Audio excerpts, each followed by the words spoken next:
انسانی دل کیا ہے؟ آئیے قرآن کریم کی روشنی میں ہم سمجھ لیتے ہیں۔ نمبر 1، ایمان کا مسکن، ایمان کی تسکین کہاں سے؟ سورۃ المائدہ آیت نمبر 41۔ اسی طرح سے تقوی اور پرہیزگاری کہاں سے ثابت ہے؟ سورۃ الحجرات آیت نمبر 3۔ اسی طرح سے خوف خدا کا مرکز قلوب ہے، کہاں سے ثابت ہے؟ الحج آیت 32۔ اسی طریقے سے مزید نمبر 2 پہ آ جاتے ہیں۔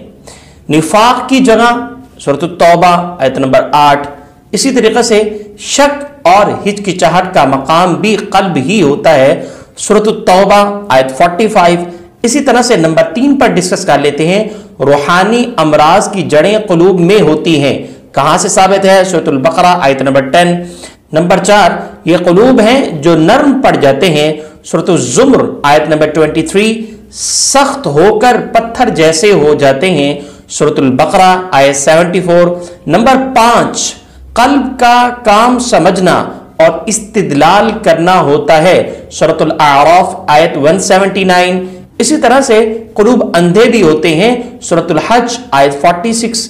اسی طرح سے نمبر 6 پر ڈسکس کر لیتے ہیں، یہ قلوب ہی ہیں جو اطمینان اور سکون کا مقام حاصل کرتے ہیں، سورۃ الرعد آیت 28۔ نمبر 7 پر ڈسکس کرتے ہیں، آزمائشوں کے مقابلے میں طاقت بھی قلب میں ہی ہوتی ہے، سورۃ التغابن آیت نمبر 11۔ اسی طرح سے نمبر 8 پہ ڈسکس کر لیتے ہیں، نرمی اور رحمی کے جو جذبات کے پہلو ہیں وہ کہاں ڈسکس ہوئے؟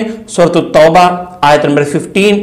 مزید آگے بڑھیں تو پچھتاوے اور افسوس کے احساسات بھی قلب میں ہی ہوتے ہیں، سورہ آل عمران آیت 156۔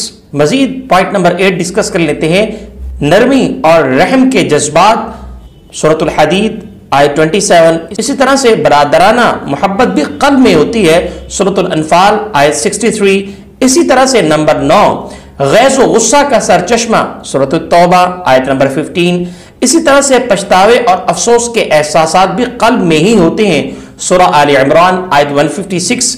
اور اسی طرح سے نمبر 10 پر ڈسکس کر لیتے ہیں، اگر دل درست اور محفوظ ہے یعنی قلب سلیم رہا تو قیامت کے دن کامیابی کے 100% ضمانت ہے، سورۃ الشعراء آیت 89۔ اللہ سبحانہ و تعالی ہمارے دل کو اطمینان کے ساتھ ساتھ ایمان کے جذبات سے بھی سرشار فرمائے، آمین۔